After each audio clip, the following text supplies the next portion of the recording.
Chicken dinner. Super Bowl 60 week is here. Joe and Sam are here, and we've got a lot of fun planned this week. The Blowout Super Bowl show, everybody's favorite side, prop, some of our favorite guests that have been on this show for a number of years, whether it be Chicken Dinner, Bet Sweats, whatever version it was, they will be joining us later on this week once we get a little bit more intel. And Sam, the big thing is, what the hell's going on with May's shoulder, if anything? And that's what's kind of throwing people for a loop. How you feeling? I'm feeling good. Back from Chicago. Got in last night late, 10 p.m. Brutal to get in that late and then get off the plane and then get outside, and it's 7 degrees outside, but it is what it is. I can tell you this, though. My last stop in town before I hit Midway was at the old bar. And guess who I saw? Pumping his chest out for Sam Darnold minus the points. And I'm like, here we go. Bartender. Oh, Sam really? Darnold, not only Seahawks cover, he loves Sam Darnold MVP. All right, first off, I knew you were in Chicago over the weekend for SoxFest, which we will get into coming up a little bit later on in the show. But when you popped on, I wasn't sure what background we were going to see, which house. I thought for sure you were going to be here, but wasn't sure which home and if there would be any internet issues, because over the holiday break, no matter what place you went to, they didn't have internet in the third largest market in the United States. So for that reason, I'm happy to see that you're home with that background. And to get that intel from the bartender, I told you, you lined up on New England. You didn't make it official, but just the way you were talking, it felt like you were going in that direction, and that you would get there before we get to Sunday. What I told you was, if you're making me pick a side, I'll probably take Seattle, but I don't think I'm going to end up betting a side in this one. And now I hear bartender lining up, laying the points. Doesn't matter what the number is, which is ballooning as the days get closer and closer, which is pretty interesting. Yeah, I see 5 at a ton of places now. If you're watching on YouTube, you see the open at 4.5, which actually isn't true. The first numbers that opened were DraftKings and FanDuel, who opened at 3.5. We discussed this last week, but now you got Westgate at 5, South Point at 5, Paradise and Bet Online both at 5, Jazz at 5. So it's going to get more popular. And I do think there will be a lot of Seahawk money line bets that enter the fold. That'll be popular in my estimation. We get to Thursday, Friday, people start landing in Vegas. They want to bet 50,000, 100,000. I think a lot of those bets are going to have Seattle on them, if not Seattle money line. But we've seen the reports. I mean, Patrick Everson, friend of the show, has been saying that, like 70% of the bets so far are on Seattle. And, my buddy Mike and I, we met at Rick Benny's for lunch. And then I was like, what do you want to do? I got a couple hours to kill. He's like, let's just go to the pub. So we go to the pub, and he goes, bartender gets here at 5. And I'm like, well, I should leave before 5. And he goes, just wait till 5. So he walks in and he goes, Sam P. And I'm like, what do you think about the game? He's like, are you kidding? Sam Darnold, baby.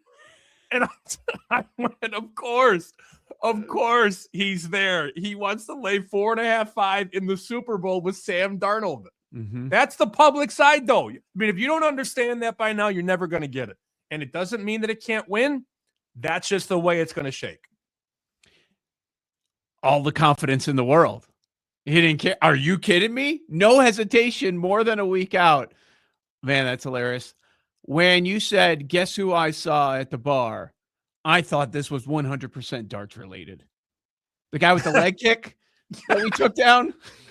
He was there Friday. I took his lunch money, man. He hasn't been playing. He's rusty now. Oh, okay. I mean, was that Gertch's excuse too last time?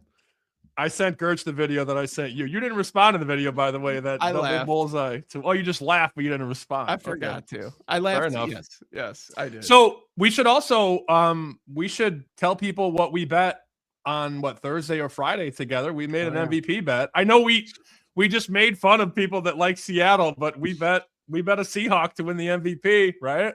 Well, yeah. I mean, I've compiled a number of Seahawks, so I need the Seahawks to win. I want them to win the game, but am I going to lay 5, 5.5? Probably not, but I'm betting on them already because I have a number of MVP wagers. And we added to that list. You convinced me to add to that list. You gave me a call and you said, what kind of numbers are you seeing on this? This is what I have available on one specific player. And most of it was in that 20-1 range. And then we found a couple of 50s out there that we were able to bet. And I said, okay, fine. I'll let you reveal the name in a second.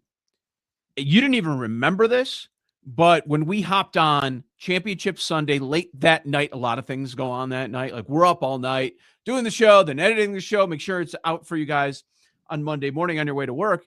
And I had to remind you, I'm like, dude, you brought this guy up. It was your idea. He's like, I did?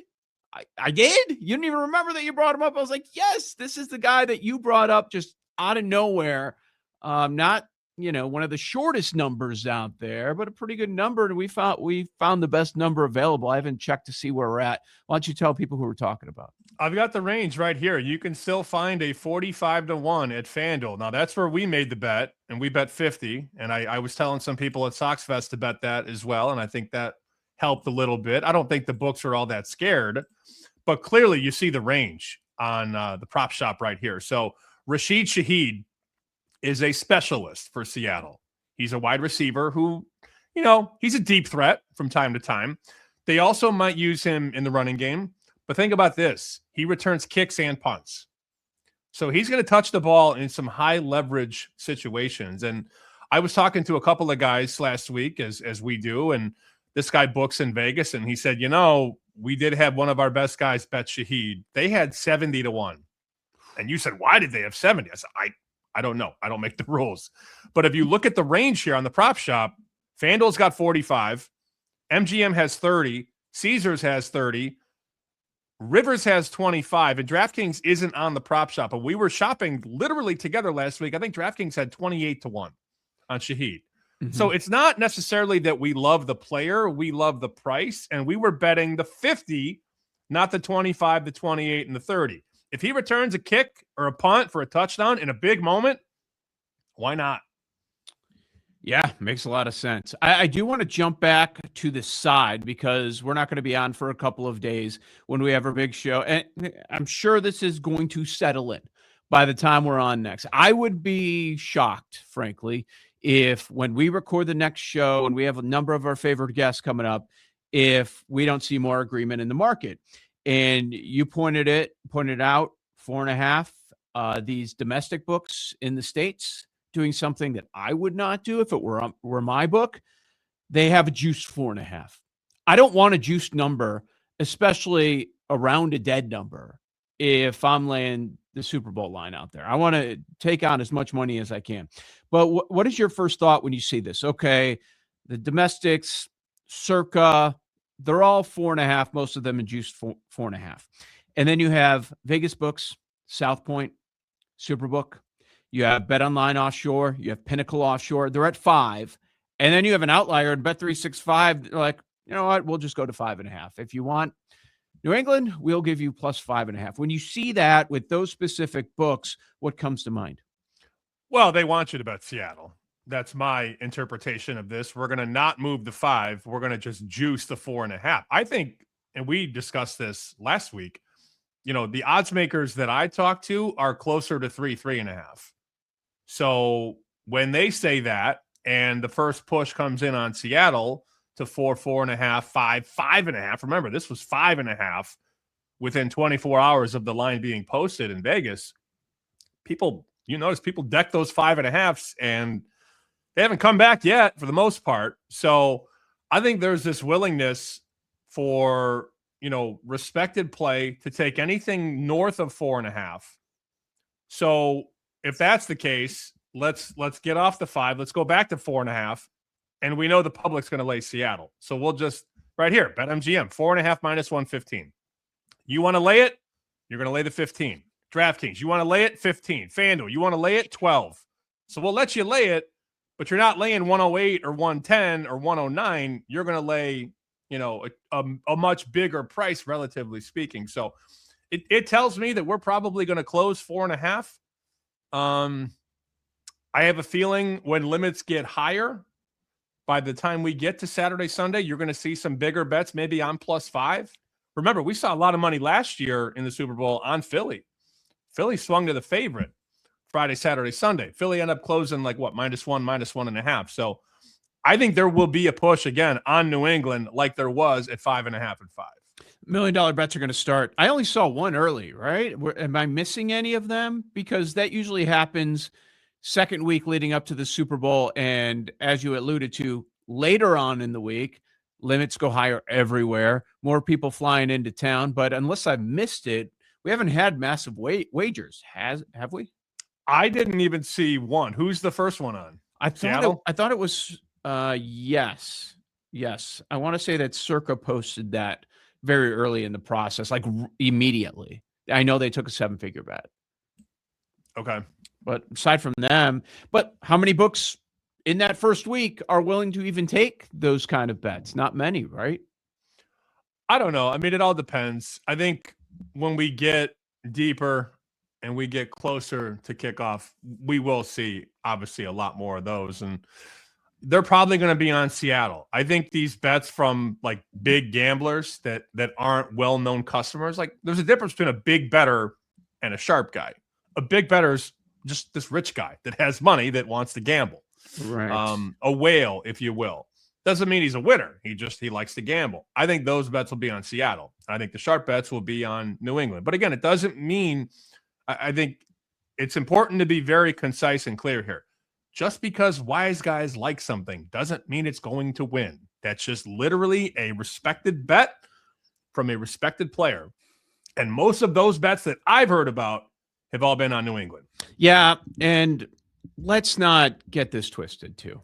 Like these $1 million bets, we're talking about it from a perspective of liability, meaning maybe if they take $1 million over here, they might want some more money on the other side, right? We're not saying even it out, but there's a lot of liability on one side. That's where we're coming from. Like today, I heard some people talking about it on Sports Talk Radio, not a sports betting show, but they were talking about that idea and like, oh, when you see these $1 million bets, that means somebody knows something. No, it does not mean that. We will see $1 million bets on both sides. And to your point, just because you're rich doesn't mean you have this immense intel.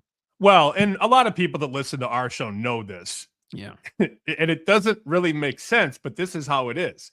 If you're really good at betting, they're not going to give you $1 million. Thank you. You know, that's how it goes. Now, look, if Billy Walters wants to spread around $1 million, that's different. But I mean, Billy's not walking into one casino by himself betting $1 million on a game. Billy's got beards all over the country, and he's betting 100 here and 100 there, and it all adds up. The best gamblers in the world, for the most part, are not getting $1 million a pop on a Super Bowl bet. Mm-hmm. Exactly. Evan Abrams put this out there, and I think it's worth mentioning. Since there's a lot of hot air all season long about the Patriots' schedule, I think it's worth addressing the other side, which I don't hear many people talk about, so I'm glad that Abrams did the legwork and looked at this. I found it very interesting. I'm not saying it tells you one way or the other where you should bet, but what about the other schedule? Because there's been people, belittling what New England accomplished all year. Oh, soft schedule. Easiest schedule in 25 years. And, sometimes we end up bringing that up too. Face great defenses, but what about the offenses? On the Seattle side, living in the NFC West, life is tough right now, 2025, 2026, right? You're going to have an automatic, difficult schedule. Their playoff run was division opponents, San Francisco, then the LA Rams. So Evan was pointing out, hey, if you look on the other side, Seattle has had a very difficult schedule. Of all the Super Bowl teams, both sides, all the Super Bowls, we're at Super Bowl number 60 now, so now we're up to 120 teams. Where do they rank? 11th. 11 teams had a more difficult schedule. Only 11 out of 120. And those teams went 8-3 straight up in the Super Bowl. I thought that was interesting. And we do live in a world where this number is and where it's going, where, of course, Seattle can win, but it doesn't mean they're going to cover. Right. I would love a 1, 2, 3, 4-point win. And look, I still haven't bet New England. I will. Especially after the developments yesterday. You don't need to. You don't need to yet. there's no need for me to get there yet. I mean, like the bet that I want to make is I want to lay a cheaper, or excuse me, I want to take a cheaper number. So I want to take like 4.5 minus 105 or something like that. But the way we're looking right now, and I could do that right now at BetMGM or DraftKings, but then I maybe could take 5 flat, or 5 minus 112. So maybe 5.5, maybe. We'll see. If I see 5.5, like I will be honest with you, the next 5.5 I see that's cheap, I'm going to bet it. That's sort of where I'm at on Monday. We got several days until kickoff, but I'll be on Seattle. I also like the Patriots fans that I know are just so arrogant right now. We don't even need the points. We're winning. We're going to win. Really? Because we're the best. Because we've always been the best. No, technically not until Brady became the guy. That's when you became the best. This is what we do. We just win. Oh, keep counting us out like you did all year. So I want those people to lose, but I also want to cover. But I also want Shaheed to win the MVP. It's called covering your bases. I want everything to work out in my factor. But look, if the game is tied, let's just say it's 21-21 or 24-24 with 3 minutes to go, and Rashid Shaheed takes a fucking punt to the house, I'll be the happiest man on earth. So that's kind of where I'm at. If you're watching us on YouTube, give us a thumbs up. Make sure you are subscribed. Don't be one of these people watching the video every week, but you're not subscribed. Help us out by doing that, and leave a comment. Sam will have a question there for you. Are you wearing a chicken dinner hoodie right now? Is that what I see peeking? Oh, yeah. There you go. Good. I got about 4 of them. I got 4 different things. I actually don't even have the bag open yet because I just got home, but there's a fresh package from Printify right there, right by the front door. So I'm going to shred that open. I bought my buddy Scal. Him and his wife are having a baby. I got the baby blanket. Yeah. And I can't wait to see whether they really like it or are really confused by why they have a blanket with a cock on it. So you might not be aware of this, but many people are. There, in my experience with friends that have kids and my 2 kids, they attach themselves to a specific blanket, and they carry it everywhere for 10 years in a lot of cases. So I am praying that this is the blanket for this child. Like, could you imagine in 2035, that kid still goes to bed, even though he probably shouldn't at that point, with that chicken dinner blanket? I hear it's very soft and very smooth, and it's a silver grayish blanket with a white silhouette of a chicken. Look, every time I wear this around people I don't know, they're like, I love that hoodie. I'm like, thank you. They're like, what is it? Like, well, it's a show. It's called Chicken Dinner. Yeah, sometimes. But people will walk up and be like, what? Where did you get that? I'm like, you need to know. And if you don't, shame on you. But it's always a very nice conversation starter when somebody walks up and says, what's with the rooster on your shirt or the hen? I'm like, well, it's a chicken. So I've always gotten compliments on the shirt, on the hoodie with the silhouette. So hopefully the blanket runs in similar circles, and maybe it is a baby blanket for life. We'll see. Yeah, if you don't have chicken dinner written on there, they just see the silhouette. Questions. It's a good conversation starter, that for sure. So if you want to get your merch, go to our Beacons page, beacons.ai/chicken dinner. Links to the merch, Apple Podcasts, Spotify, Twitter, Instagram, YouTube as well. Let's talk about some prop bets. That's what people are in for, and we're going to have a lot of props. We will give all of our official plays this week in a couple of days, but you gave some angles out late last week. I've got some angles that I'd like to discuss as well. One thing that we talked about, I think on every Super Bowl preview show so far, Travion Henderson keeps coming up. And Horvey first went to the wall on this. He's like, Stevenson fade, backing Travion. Ever since he brought that up last week on the show, and we'll have a show tomorrow with Horvey, all I've seen is people talk about Henderson. And it doesn't mean public Doesn't mean it's public play. Doesn't mean you should shy away from it or be worried about it. Now, the number starts moving. It's moved a little bit, which I'll get into. But I'm talking about the sports betting space. They're all in on Henderson. And a big part of it is in the AFC Championship, he was on the field for 4 snaps. That was by far the lowest all season. Before that, the low was 9 very, very early in the year. On the field, 6% of the time only. So they lower it. And if you look at the games where Stevenson was playing, don't look at the ones he wasn't, because obviously it's going to be all Henderson. But the snap count was usually 30 to 50%. This 6% 4 snap deal is a total outlier. So I get it. It's a tough matchup, but the numbers is so low, Sam. I understand why people are betting it. I still see 116.5 rushing yards. That is a juice number. Most places have gone to 17.5, but the longest rush is in that 7.5 to 8.5 range. Touchdown, 1 touchdown, 5-1 for Henderson. He is Mr. Boom or bust. I find it interesting that a lot of people that actually know what they're talking about are lining up on the Henderson side. And to this point, that is not scaring me off. This would be the time to use everything at your disposal, right? You want to empty the kitchen sink. You don't want to go home with all your timeouts, whatever analogy you want to use. Pick your poison there. This would be the time to use Henderson in a variety of ways. That's sort of how I feel about the Seahawks with Shaheed, because you know that a lot of people who like Seattle are going to bet who? JSN.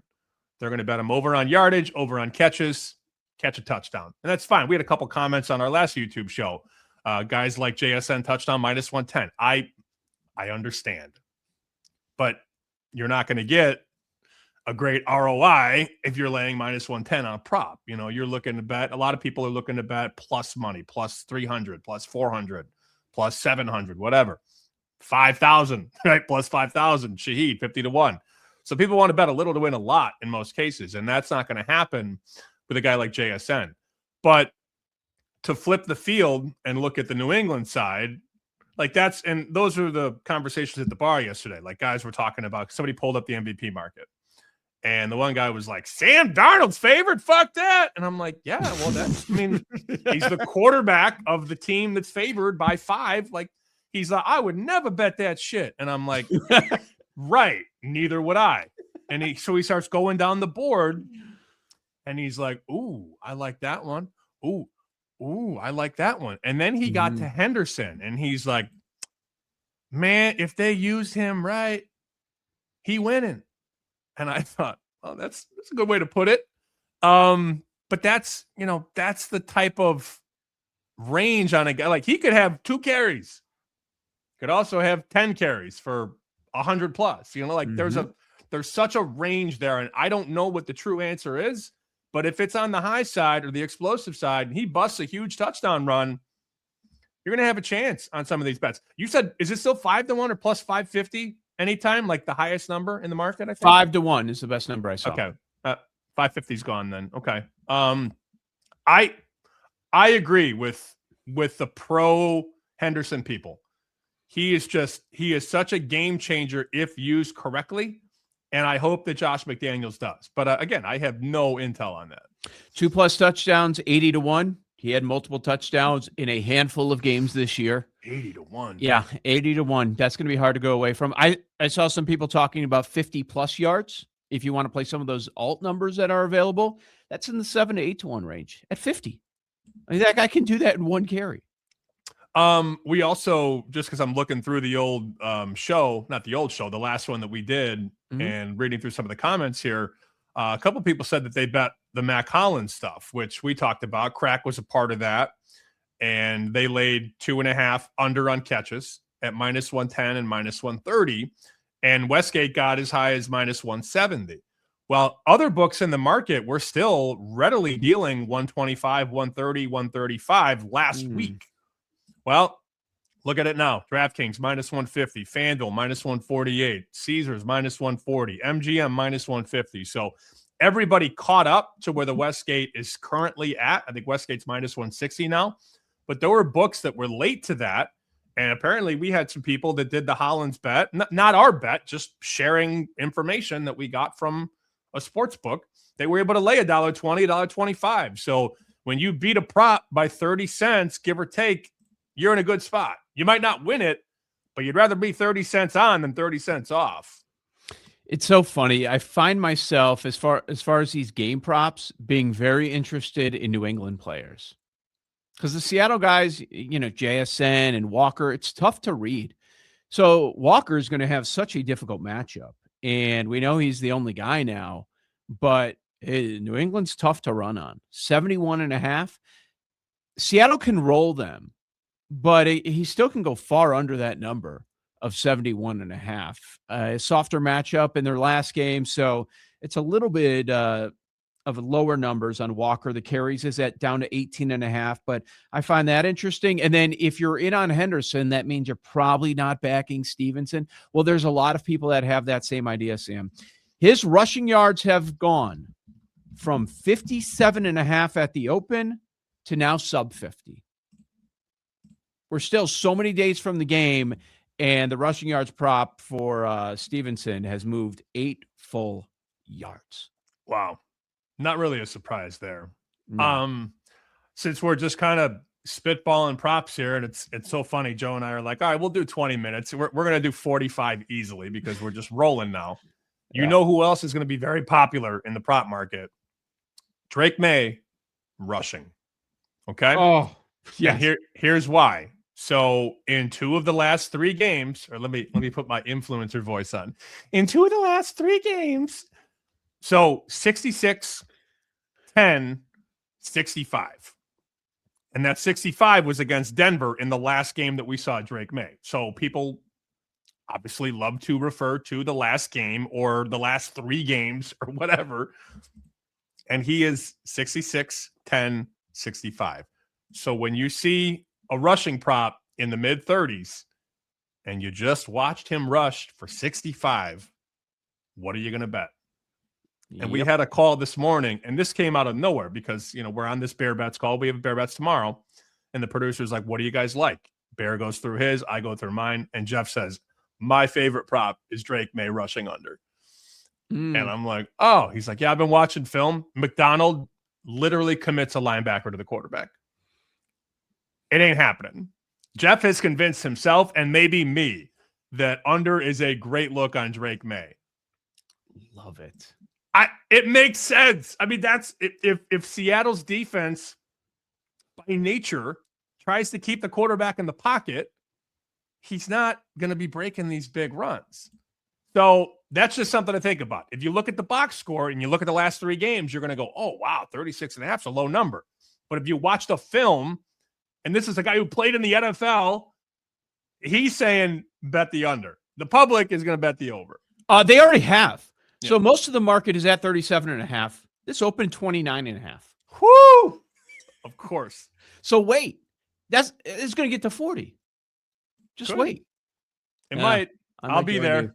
I'm joining Jeff again. Yes. A lot of this stuff, and we talked about this at SoxFest, and guys are, I've had all these drinks, and guys are like, who do you like in the Super Bowl? I'm like, you guys would be surprised how little bets I have and how many I originate myself. I will make a couple bets that I really like, my go-to bets, which we've talked about a couple of them, first quarter under, longest field goal under. But a lot of the stuff I get is from somebody who's much better at this than I am. Yeah. Like the Mac Hollins under bet and the Shaheed MVP bet. And now this Drake May under that I'm going to bet. It's not even my bet. And guys are like, oh, give me an 8-legger for the Super Bowl. I'm like, no, I'm not giving you an 8-leg parlay for the Super Bowl. It's not going to win. They don't know you. I bet what other people tell me to bet a lot of times in games like this because they do all this homework and they crunch all these numbers, and my job is just to talk about it. Their job is to bet it for a living. I wonder how many I'm going to be on. I try not to go crazy. He made fun of himself, so we can talk about it. Do you remember when Parkins went like 3-17 in a Super Bowl? No, I don't. Oh man, it was so good. Which one? I'm trying to remember how many years. It was a few years back. Like he made fun of himself about it. He had a Super Bowl preview show and he went to the wall again with all these props. See, that's an example where, okay, be careful. Is everything you're betting lining up for one specific result? Like, are you fading one specific player with, I don't know, 5 to 10 props, basically, where Right. if one player goes off, it wipes all your shit out? That's Yeah. where you want to be careful. Like Noah Gray last year and Mac Hollins this year. And there's a touchdown to Mac Hollins for 50 yards, right? Like all the bets lose on that play. Like anybody shorting Mac Hollins just lost a lot of money. But that's the risk and reward. If you're betting all these overs on Patrick Mahomes and he doesn't have a great game, like the game against Tampa, when the left tackle and right tackle were hurt, if you were putting Mahomes props into everything, you got smoked. And was there not even a point in the fourth quarter or not a touchdown in the fourth quarter? Like, there were just weird things in that game because Kansas City couldn't move the ball. But I guarantee you there were people coming into that game that had Mahomes over on completions, over on attempts, over on yards, over on touchdown passes, over on rushing yards. And if it got a bad game, that's 4, 5, 6 losses right there. No doubt. One other player before we hop around some other things we want to hit on that I find interesting. I mentioned that I find myself looking at a lot of different Patriots. Here's another one. Yes, it's a difficult matchup for both sides with these defenses, and that's why the total is coming down a little bit more. Now we're 45 to 45.5. Wouldn't surprise me if that continues. Maybe public money later in the week will change that as they have their say. But another angle, and this is one of the few spots where you can get some yardage on the Seattle Seahawks. It's looking at tight ends, and it wasn't just the top guys, but there are a lot of, I'd say, mediocre tight ends that got theirs on Seattle this season. You go starting early in the year, New Orleans, Juwan Johnson, 6 for 51. McBride did it twice. McBride's one of the best tight ends in the game. 11, 146 and 1 in his last matchup there. But, Schultz 9 for 98, pretty good. Pitts 6 for 90. Hawkinson 6 for 59. Tongas 5 for 59. Like the Rams had their tight ends go for 88 yards. There is a Titans tight end that nobody even remembers who he was, not even their starting guy, that had a 50-plus yard game. You can get to Seattle via the tight end. So I found myself looking at Henry's numbers. You can go Hooper too. Like he's been playing a good amount, 30 to 40% of snaps throughout the playoffs here. But throughout the season, it's been a lot more Henry. 87 targets on the year. The numbers for Henry, 37.5, 3.5 on receptions, plus 230 for an anytime touchdown. So I think another decent angle. Like they could be losing. They can get their ass whooped. And then you could still see them going to Henry at some point during this game. So those numbers are pretty low. I wouldn't mind that. That's a position you can attack Seattle. Yeah, no doubt. So do you have a favorite tight end bet? I mean, you mentioned some possibilities there, but is there something you're specifically looking for or no? Yeah, I would go Henry. I'd go Henry, and debating between the yards and the receptions. Receptions I don't have a problem with, but I'd probably go yards, 37.5. If over I were on to, Henry. Yeah. Over. Yep. That would be the guy for me there. Okay. For sure. So later this week, some of our favorites are going to hop on. We plan on getting their favorite side total props, right? Well, our Should favorite we reach referee. Our favorite just- referee. I was just going to ask, is Tim Donaghy coming back on the show? Remember when we asked him about his favorite bet? Yellow Gatorade. Like, no pause. Like, what? Okay. It was like a Mack truck going through. He was waiting on that, salivating. Gatorade. It didn't hit, did it? No, it did not. Favorite bet, yellow Gatorade, of course. It's like the bartender last year came out with 3 bets, and one of them was purple Gatorade. I'm trying to remember. Did that hit or no? Was that a couple years ago? No, he went 0-3 last year in the Super Bowl, and he went 0-7 in the playoffs after having a really good regular season. But did he have I think he had Hurts no touchdown.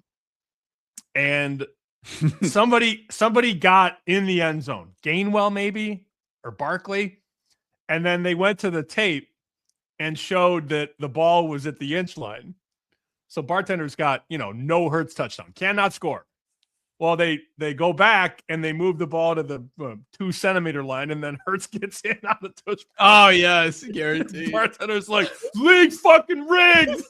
It's not rigged. It's just because they were all trying to get you to lose your bet. Only to be outdone. I think he had Gainwell anytime touchdown, the first Eagles Super Bowl. Mm-hmm. And Gainwell scored, and then they took it out of the end. Get out of here. You don't remember that? Gainwell scored. He scored. No, but he had that bet. I'm laughing. He had Gainwell anytime, and then he lost that bet because they took the ball out of the end zone again. Just so many stories throughout the years.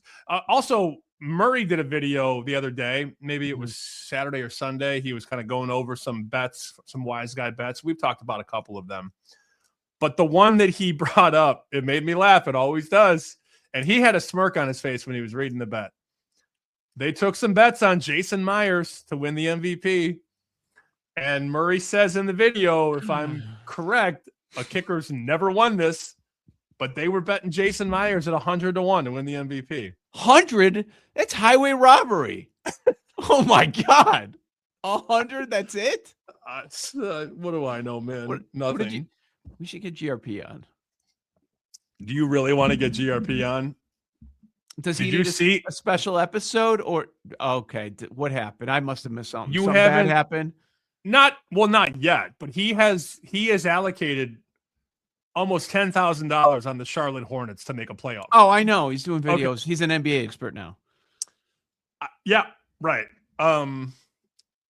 Good luck? ? I don't know. I mean, okay.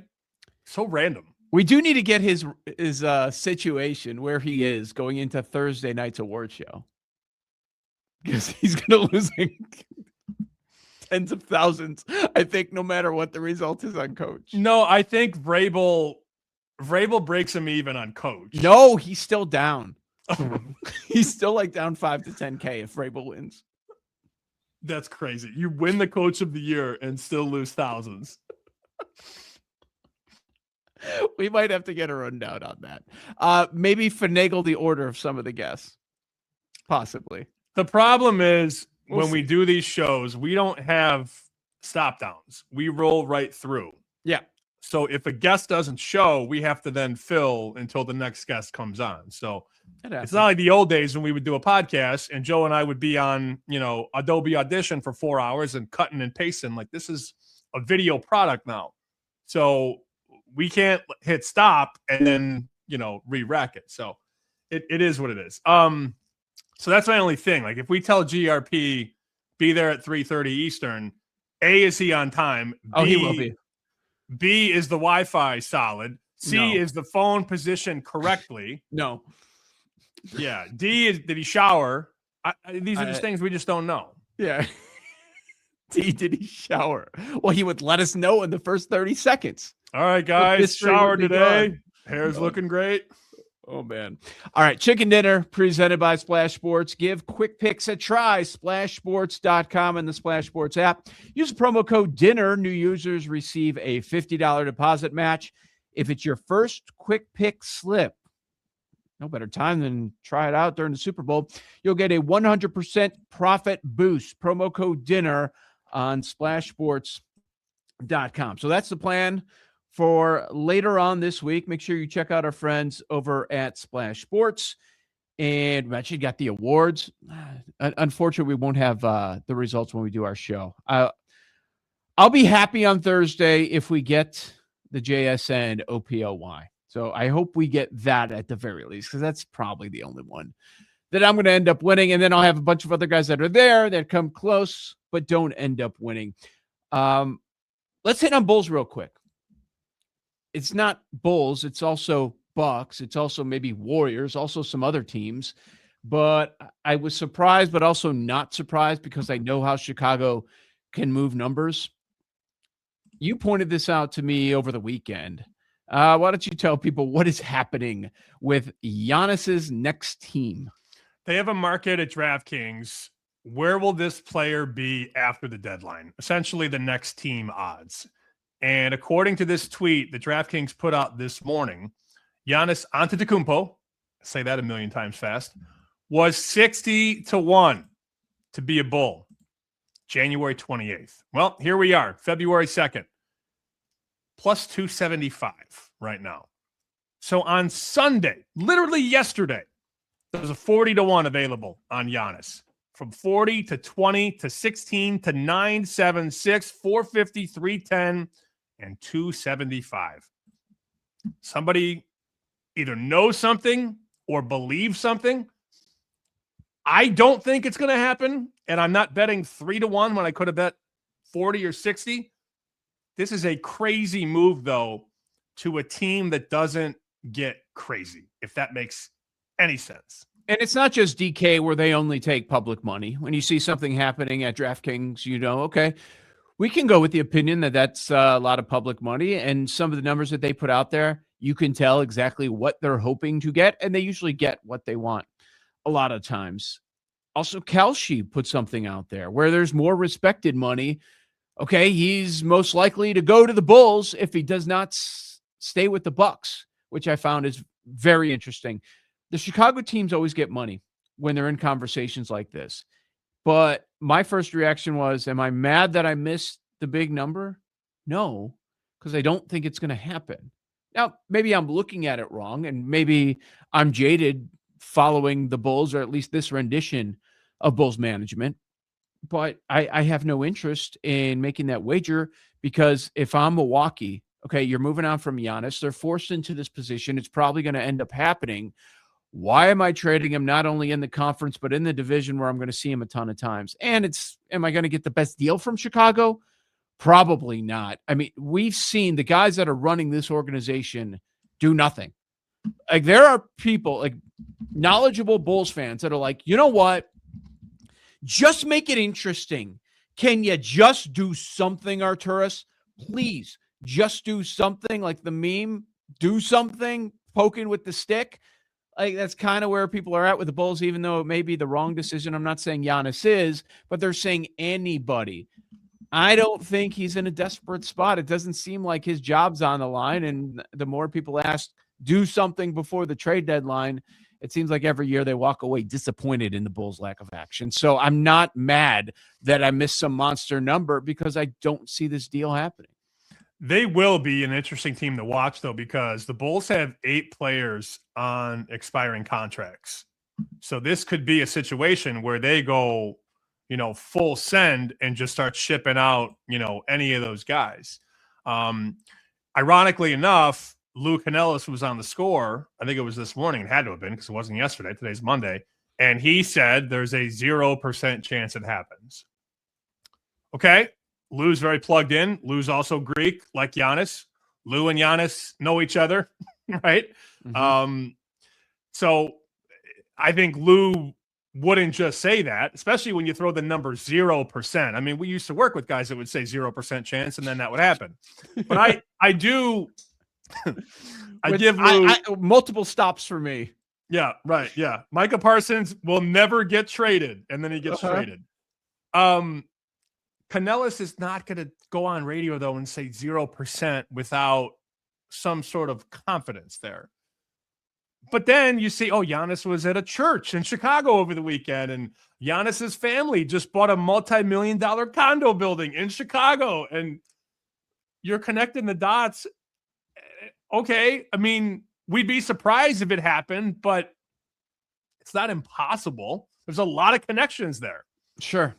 The other 0%er was, for me, Tony La Russa, 0% chance White Sox manager. That was Parkins, again, to bring him up again. 0%. Yeah. It is, when you say 0% and you're wrong, it's much. You can never say 0% with your favorite baseball team. You can't say 0% about anything. Yeah. But so very dumb. Funny. Very funny. So maybe, do you think Giannis gets dealt before we get to the deadline coming up this week?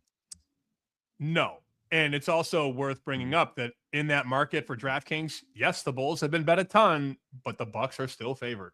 At what, -110 to stay there, right? That's sort of how I see it. I also think Milwaukee could probably, and maybe I'm wrong here, but the way the NBA sort of works, I feel like they could probably get more for him in the summer.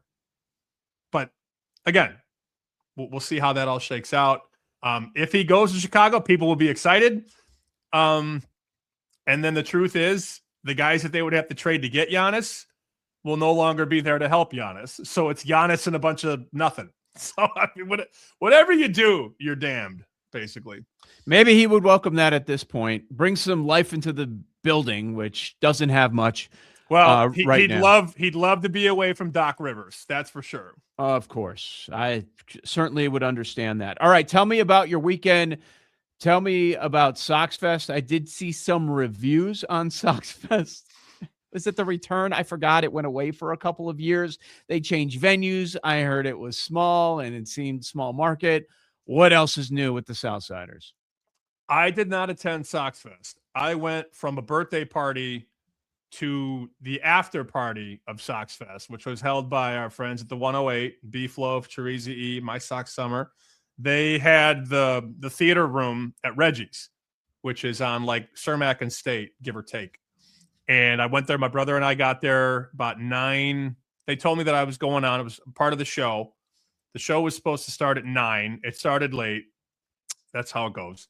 And I was supposed to go up at 10:20. I think I ended up going up at 10:50 or something like that.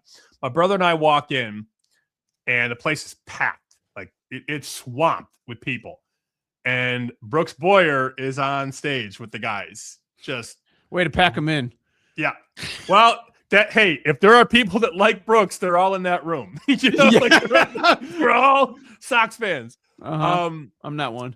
An optimistic Sox fan. So Brooks is up there running court, and then he gets done, and Merkin gets up there in sweatpants, and then Merkin comes down, and White Sox Dave goes up there. Oh boy! And then after White Sox Dave, it's me. Wait, do we have a White Sox Dave review? I haven't seen that guy in so long.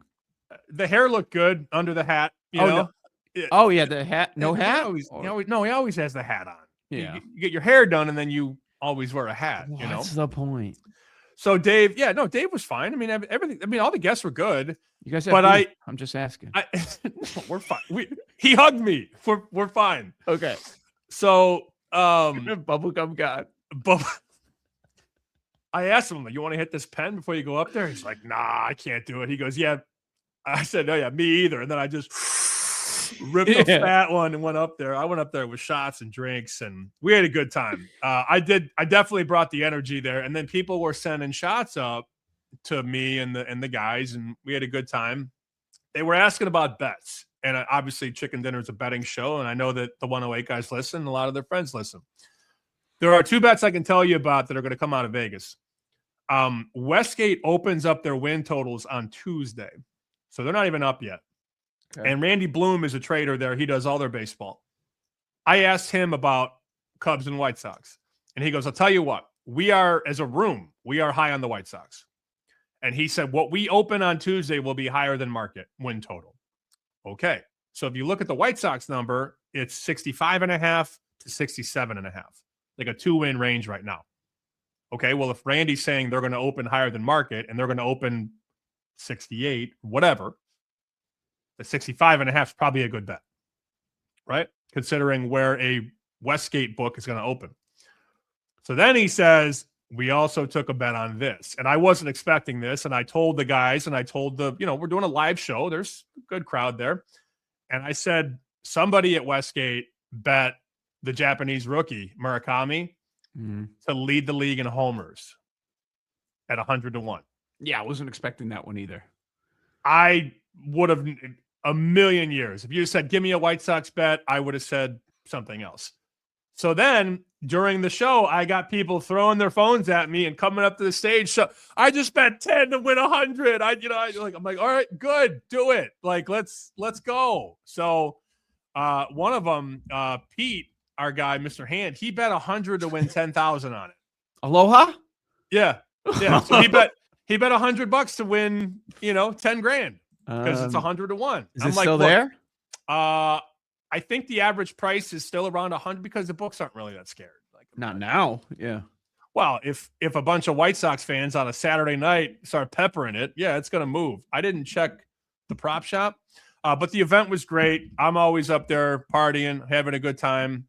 Let's see. The best home run number. Yeah, you can still find 100 at a bunch of places. 100-1 on Munetaka Murakami to lead the league in home runs. I think he's either going to be Adam Dunn or he's going to have a monster year. Like, there's no in between, right? He's either going to strike out 200 times or maybe hit 40 home runs. But those were the nuggets about White Sox betting that I shared with them. Over on the wins at the low side, 65.5. And then Murakami to win the home run crown. They asked me to do a Benetti impersonation. Okay, so with that crowd, is he beloved, hated, somewhere in between? Because the media crowd outside of you loves that guy. In some sports, I think he's really good, and in some sports, I want to turn the channel. So I'm down the middle on him. You've kind of made me more negative than positive. That is your fault. But that specific White Sox crowd, like, I see some guys that still are pissed that he's gone and love him, and I see some that are like, good riddance. It's probably in the middle. So the last option you provided, probably in the middle. I think there are some that are always going to like him, and there will be others that never liked him. So I think in the middle is a good spot. They asked me about Hawk because they know I'm a big Hawk guy, so we told some Hawk stories, and then I did tell the Benetti story about spring training. So luckily, that show is not podcasted, so you don't know what I said. I got a couple other stories about SoxFest I can't tell you about either. But great time. You should be there next year. We should do it together. I'm sure you'll tell me when we hit end recording in a moment. Yeah, I will. Don't worry. Good. It's a very good story. It's very good. All right, we've got a Cluck and Cover tomorrow, myself, Ryan Horvath, and then the big blowout Super Bowl show. We haven't done one of these in a long, long time where it's commercial free, where we can go back to back. I mean, we'd have to go back a decade. Like, we've been doing this for a long time, since before other people started doing it. Hey, it's a Super Bowl. Let's get on as many of our friends, respected voices as we can find in the industry, and let's get their favorite Super Bowl bets. So make sure you're here for that. Donaghy on line 2. Let's go. Yellow Gatorade.